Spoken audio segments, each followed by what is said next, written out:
নমস্কার, আমি সুদীপ্তা। এভি নিউজে আপনাদের সকলকে স্বাগত। প্রথমেই চোখ রাখবো নিউজ হেডলাইন্সে।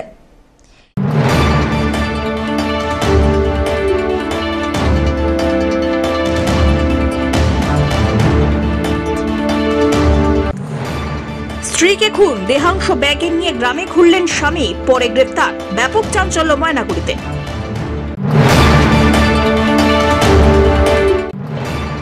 জলপাইগুড়িতে বজ্রাপাড়ার এক নার্সিং হোমে বিভিন্ন পদে চাকরি দেওয়ার নাম করে প্রতারণার অভিযোগ।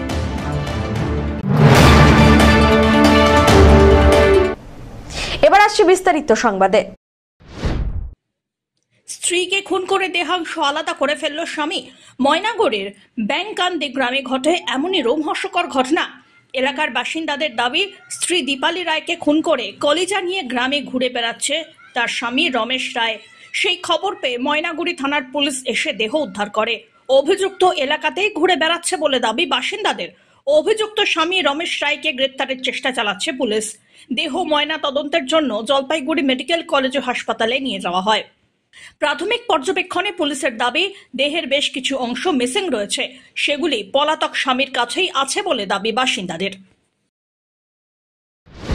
ঘটনা হয়েছে কি, সকালবেলায় এই বাড়ির যে লোক আর কি পাগলটা হচ্ছে, ঘটনা হচ্ছে সকালবেলাটা পুতলা পুতলি নিয়ে রাস্তা দিয়ে বের হচ্ছে।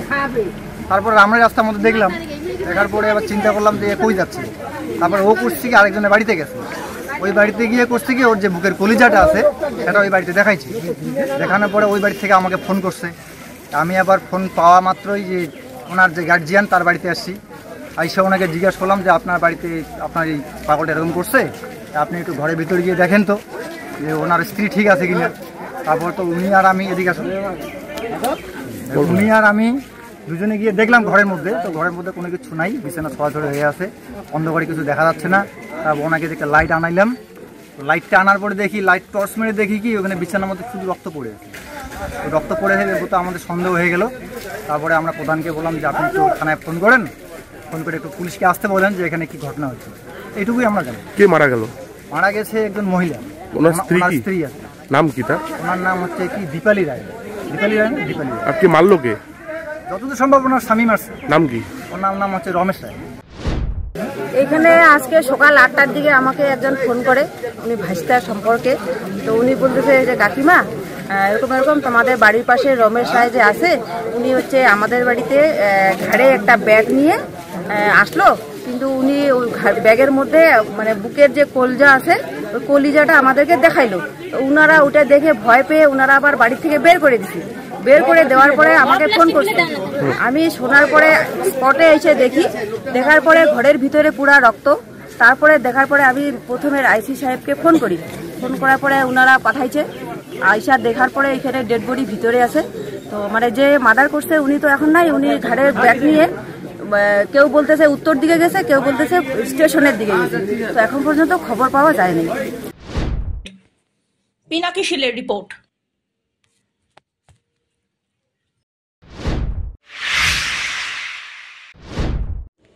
জলপাইগুড়ির বজ্রাপাড়ার এক নার্সিং হোমে বিভিন্ন পদে চাকরি দেওয়ার নাম করে প্রতারণার অভিযোগ উঠল। আর্থিকভাবে প্রতারিত হয়ে কোতোয়ালি থানায় অভিযুক্ত ব্যক্তির বিরুদ্ধে অভিযোগ জানান কয়েকজন যুবতী। অভিযোগের ভিত্তিতে তদন্ত শুরু করেছে পুলিশ।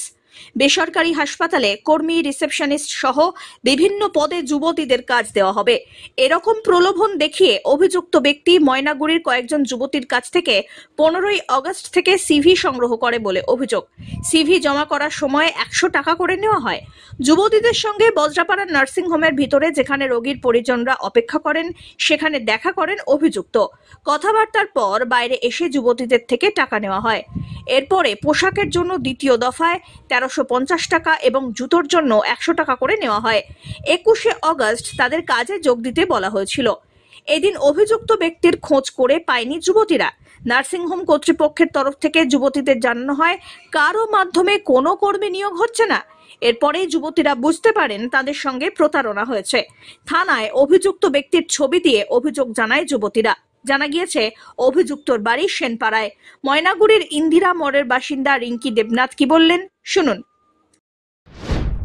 আমাদেরকে বলেছিল যে মানে ডাক্তার আসার আগে লেখালেখি করতে হবে, ডাক্তার আসার আগে এরকম একটা কাজ যে না মানে রুগী লেখালেখি করতে হবে, তারপরে বিপি চেক করতে লাগবে, এগুলো শিখা দিয়ে বলছে আমাদেরকে। বলছিল যে মানে আগের দিন আসছিলাম, আমাদের কাছে 100 টাকা নিয়েছিল যে ব্যাচ বানানোর জন্য, ঠিক আছে। তারপর আমাদেরকে বলেছিল যে 21 তারিখ থেকে তোমাদের জয়েনিং, তার আগে একদিন আসতে হবে, মানে ড্রেস দিবে আমাদেরকে। তারপরে কালকে আমরা এসেছিলাম, মানে ড্রেসের সাইজ লিখে দিতে, তারপর টাকা নিয়ে তারপরে আমাদের মানে মার্কশিট নিয়ে এসেছিলাম, তারপরে আধার কার্ডের জেরক্স, ব্যাংকের জেরক্স, এগুলো নিয়ে এনে ওনাকে জমা দিয়েছিলাম। এবার উনি বলেছিল যে কালকে 2টাতে গার্জেন নিয়ে আসবেন, গার্জেন নিয়ে এসে এখানে জয়েনিং হবে, গার্জেন চলে যাবে, তোমরা 2টা থেকে 6টা পর্যন্ত এখানে ডিউটি করে তারপরে বাড়ি যাবে। তারপর তো আজকে ওনার ফোনই লাগছে না। Teesta nursing home. মানে আমি যে দিদিটা আমাদের সাথে এসেছে ওনার সাথে মানে ওই দিদিটা এই দাদুটা ওকে খবর দিয়েছে, তো ওই দিদিটাই আমাকে বলেছে যে এরকম একটা কাজ আছে, করবি নাকি। তারপরে আমি ওই দিদির সাথে 700 টাকা করে নিয়েছি। এরকম আমরা তো 4 জনই আসছিলাম, তারপরে এখানে এসে শুনে আরো 2 জন, ওনাদের কাছে 1200 টাকা করে নিয়েছে। হ্যাঁ, যোগাযোগ করেছিলাম, তো ওনারা বললো যে ওনারা কি চেনে না, দেখেনি আর কখনো। তারপরে আমরা তো ওখানে কিছু বলিনি। ওই দিদিটা বললো যে ওরা নাকি বলেছে, মানে ওখানকার ম্যানেজার বলেছে যে থানায় কমপ্লেন করতে। হ্যাঁ। অন্যদিকে আরো এক যুবতী স্মিতা দাস বলেন, মানে থানায় এসছি কি আমাদের সাথে মানে একটা ফ্রডগিরি করা হয়েছে। উনি একদম 100% সিওরিটি দিয়েছেন যে তিস্তা নার্সিং হোমে আমাদের একটা জব করাবেন। উনি জব মানে 100% সিওরিটি দিয়েছেন। আজকে বলছে 21শে অগাস্ট আসো, এসে তুমি তোমার জয়েনিং লেটার আর ড্রেস নিয়ে যাও, কারণ ওখানে ড্রেস চেঞ্জ করে দিয়েছে। আগে তো প্যান্ট শার্ট ছিল, এখন যেহেতু শাড়ি, তুমি আমাকে 1260 টাকা হ্যান্ড ক্যাশ দিয়ে যাও আর 100 টাকা আর তোমার জুতোর মাপটা কি, এইভাবে বলে দিয়েছিল। তো এভাবেই 15ই আগস্ট সন্ধ্যেবেলা। না না না, পরিচয় তো এই যে কাকুর থ্রুতে। কাকু আমাকে ফোন নাম্বারটা দিয়েছে, মানে আমাদের যে সিকিউরিটি গার্ড, ময়নাগুড়ি হাসপাতাল পাড়ার যে সিকিউরিটি গার্ড, ওই কাকু আমাকে বললো যে নার্সিং হোমে জব করো। হ্যাঁ, ওগুলো তো ভালো জায়গা, কোনো অসুবিধা নেই। তো বললো তুমি তো আগেও করেছো, তাহলে এই নাম্বারে কল করো। তো ওনাকে কল করার সাথে হ্যাঁ হ্যাঁ আছে, আপনি এক কাজ করুন, আপনার সিভিটা নিয়ে চলে আসুন। সিভিটা হ্যাঁ হ্যাঁ, আমরা ম্যাডামের কাছে কমপ্লেন করে নিলাম। তো উনি বললো, তারপরে প্রথম দিন তো 100 টাকা দিয়ে আমার সিভিটা আমি দিলাম, ওটা ভিতরেই তিস্তা নার্সিং হোমের ভেতরেই যে বসে যে, হ্যাঁ নার্সিং হোমের ভেতরেই। ওনার সাথেই তো যোগাযোগ ওখানে, কিন্তু টাকাটা যখন উনি নিলেন তখন ওটা হচ্ছে তিস্তা নার্সিং হোমের বাইরে। চেম্বারে না, ওনার সাথে চেম্বারে না, ওই যে পেশেন্টের যে গার্জিয়ান মানে ইয়েরা ফ্যামিলিরা বসে, এই যে যেতে যে OPD 1 OPD 2 একটা ডোর আছে না লেফট সাইডে, ঠিক ওখানে বসে কথা। আমাকে রিসেপশনিস্ট বলেছেন। আর আমার একটা বান্ধব মানে বোনের মতো, ছোট বোনের মতো, সে হচ্ছে ইয়ে নার্সের। আরো মেয়েরা এসছে। আমি টোটাল 1360 টাকা। হ্যাঁ হ্যাঁ, বলছে যদি ফুল অ্যান্ড ফাইনাল হয়ে যায় তো তোমার থেকে কিন্তু আমি মানে 5 মাস 3000 টাকা করে কেটে নেব। 10,000 টাকা। ধীমান রায়ের রিপোর্ট।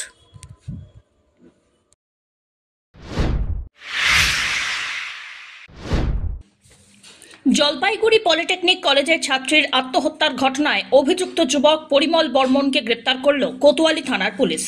শুক্রবার ভোররাত্রিবেলায় অভিযুক্ত পরিমলকে কোচবিহারের কুচলিবাড়ির বাড়ি থেকে গ্রেপ্তার করে আনে পুলিশ। বুধবার সন্ধ্যাবেলায় আত্মহত্যা করে জলপাইগুড়ির রংধামালির পলিটেকনিক কলেজের ছাত্রী কেয়া রায়। ছাত্রীর সঙ্গে বিবাহ বহির্ভূত সম্পর্ক ছিল পরিমলের। সম্পর্কের টানাপোড়েনেই আত্মহত্যার ঘটনা বলে প্রাথমিক তদন্তে অনুমান। এদিকে এদিন ধৃতকে জলপাইগুড়ি আদালতে পেশ করে 5 দিনের রিমান্ডের আবেদন জানিয়েছে পুলিশ। পিনাকি শীলের রিপোর্ট।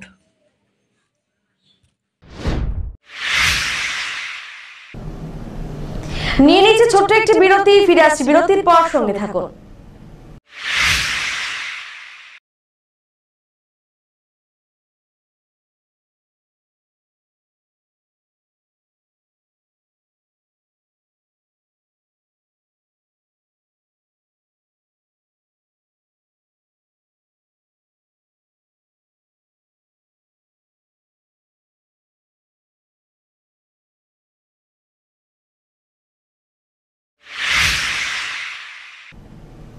ফিরে এলাম বিরতির পর।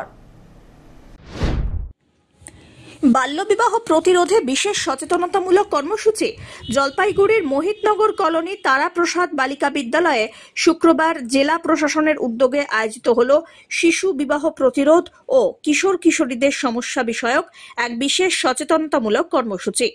এই অনুষ্ঠানে বিদ্যালয়ের শিক্ষক শিক্ষিকাদের পাশাপাশি উপস্থিত ছিলেন প্রশাসনিক কর্মকর্তা এবং অতিথিবৃন্দ। আলোচনায় মূলত বাল্যবিবাহের ক্ষয়ক্ষতির প্রভাব, কিশোর বয়সে মানসিক এবং শারীরিক সমস্যার কারণ ও প্রতিকার এবং এর ফলে সমাজে দীর্ঘমেয়াদী যে নেতিবাচক প্রভাব পড়ে তা নিয়ে বিশদে আলোচনা হয়। বক্তারা স্পষ্ট করে বলেন, অল্প বয়সে বিবাহ হলে মেয়েদের স্বাস্থ্যের ঝুঁকি বাড়ে। এদিন মানব পাচার সহ কিশোরদের জড়িয়ে পড়া নানা রকম সামাজিক সমস্যার কথা উঠে এলো। শিক্ষার্থীদের সচেতন করতে বাস্তব অভিজ্ঞতা এবং উদাহরণ তুলে ধরা হয়। উপস্থিত অতিথিদের বক্তব্যে জোর দেওয়া হয়, সঠিক সময়ে সঠিক শিক্ষা এবং দিক নির্দেশনার মাধ্যমে কিশোর কিশোরীরা নিজেদের ভবিষ্যৎ গড়ে তুলতে পারে এবং সমাজকে একটি সুস্থ পথে এগিয়ে নিয়ে যেতে পারে। কর্মসূচির মূল উদ্দেশ্য ছিল কিশোর বয়সে পড়ুয়াদের সঠিক দিশা দেওয়া, শিশু বিবাহের মতো ক্ষতিকর প্রথা প্রতিরোধে সচেতনতা বৃদ্ধি, কিশোর কিশোরীদের জীবনের বিভিন্ন সমস্যার সমাধানে দিক নির্দেশ প্রদান করা ইত্যাদি। আজকে এখানে একটা অ্যাওয়ারনেস প্রোগ্রাম হবে। এই অ্যাওয়ারনেস প্রোগ্রামটাতে আমরা child marriage, human trafficking, child rights এগুলো নিয়ে আলোচনা করব, যাতে এই এলাকার এবং অন্যান্য যে সমস্ত স্কুলের বাচ্চাদের নিয়ে আমাদের করা হচ্ছে সেই সমস্ত বাচ্চাগুলো যাতে অন্যদিকে না চলে যায় এবং ট্রাফিকিংয়ের আক্রান্ত না হয়, অল্প বয়সে বিয়ে না করে। এই জন্যই আমরা এখানে এই অ্যাওয়ারনেস প্রোগ্রামটা করছি। কি বোঝানো হচ্ছে ছাত্রীদের বোঝানো হচ্ছে যাতে করে তারা অল্প বয়সে বিয়ে না করে, বিয়ে করলে তার কী কুফল হতে পারে সেগুলো আমরা বোঝাচ্ছি। তার সাথে সাথে আমরা বোঝাচ্ছি যাতে অপরিচিত কারোর সাথে কোনো মোবাইলে ফেসবুকের মাধ্যমে যদি বন্ধুত্ব করে তার কী কুফল হতে পারে এগুলো আমরা বোঝাচ্ছি, যাতে করে তারা কোনোভাবেই প্রলোভনে পা না দিয়ে বাইরে না চলে যায় এবং যাতে ট্রাফিকারদের শিকার না হয়। আজকে কোন স্কুলে হচ্ছে এটা মোহিতনগর বালিকা বিদ্যালয়তে হচ্ছে। আরও দুটো স্কুল ধরা আছে, একটা স্কুল গতকাল হয়ে গেছে, আজকে একটা স্কুল হচ্ছে, আরও 3টে স্কুল হবে। তারা মেনলি জানতে চাইছে যে আমরা কীভাবে নিজেদেরকে আত্মরক্ষা করব। তার সঙ্গে আমরা গুড টাচ ব্যাড টাচ বলে একটা জিনিস হয়, মানে কোথায় হাত দিলে কি বলবো, কোথায় না বলবো, কে হাত দিলে আমরা চিৎকার করব, এবং তার সঙ্গে পক্সো বলে একটা আইন আছে, সেই আইনটা ওদেরকে বোঝানো হয় এগুলো নিয়ে। এবং তা আরও জানতে চেয়েছে বাচ্চারা যে যে সমস্ত জায়গায় আমরা কীভাবে নিজেদেরকে বাঁচতে পারবো আমরা সেগুলো বোঝাচ্ছি।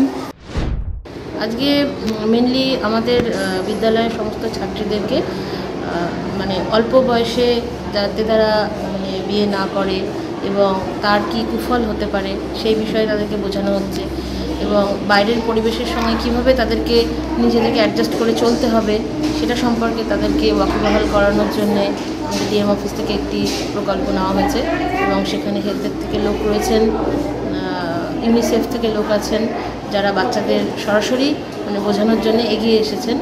এছাড়া হিউম্যান ট্রাফিকিং যেটা রয়েছে, মানে বাচ্চাদের ভুল বুঝিয়ে বিভিন্ন রকমভাবে পাচারের একটা প্রবণতা চারিদিকে দেখা যাচ্ছে, সেটা থেকেও বাচ্চারা যাতে সজাগ হয় সেই বিষয়ে বাচ্চাদেরকে জানানোর একটা পরিকল্পনা নেওয়া হয়েছে।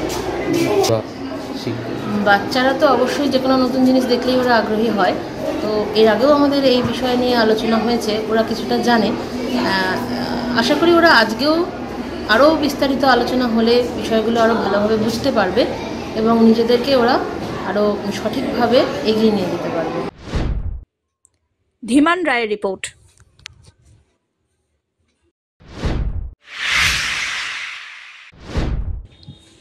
Police public friendship Jalpaiguri football কাপের আয়োজন করা হলো।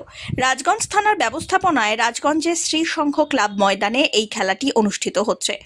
এই প্রতিযোগিতা শুরু হয়েছে 15ই আগস্ট থেকে। প্রতিযোগিতায় মোট 8টি দল অংশগ্রহণ করেছে। শুক্রবার তৃতীয় কোয়ার্টার ফাইনালে মুখোমুখি অংশগ্রহণ করেছিল কুকুরজান জিপি 11 বনাম সুখানি জিপি 11। প্রথমার্ধে কুকুরজান জিপি 11 1 গোলে এগিয়ে যায়। অবশেষে 1-0 গোলে জয়লাভ করে কুকুরজান জিপি 11। খেলা উপভোগ করতে প্রচুর মানুষ ভিড় জমিয়েছিলেন ময়দানে। আগামী 26শে আগস্ট মহানপাড়া প্রাথমিক বিদ্যালয়ের ময়দানে চতুর্থ কোয়ার্টার ফাইনালে মুখোমুখি হতে চলেছে রাজগঞ্জ ওয়েলফেয়ার বনাম জরিনা ফাউন্ডেশন 11। সুস্মিতা চন্দের রিপোর্ট।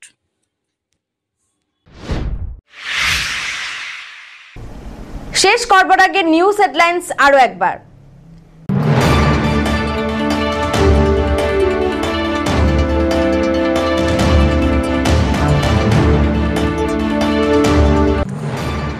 স্ত্রীকে খুন, দেহাংশ ব্যাগে নিয়ে গ্রামে ঘুরলেন স্বামী, পরে গ্রেপ্তার। ব্যাপক চাঞ্চল্য ময়নাগুড়িতে।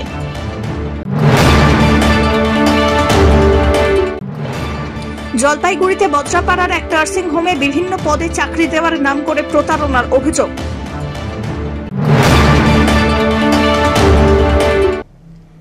এখনকার মতন এভি নিউজ এ পর্যন্তই। পরবর্তীতে আসছি আরো সংবাদ নিয়ে। দেখতে থাকুন আমার ভিশন। নমস্কার।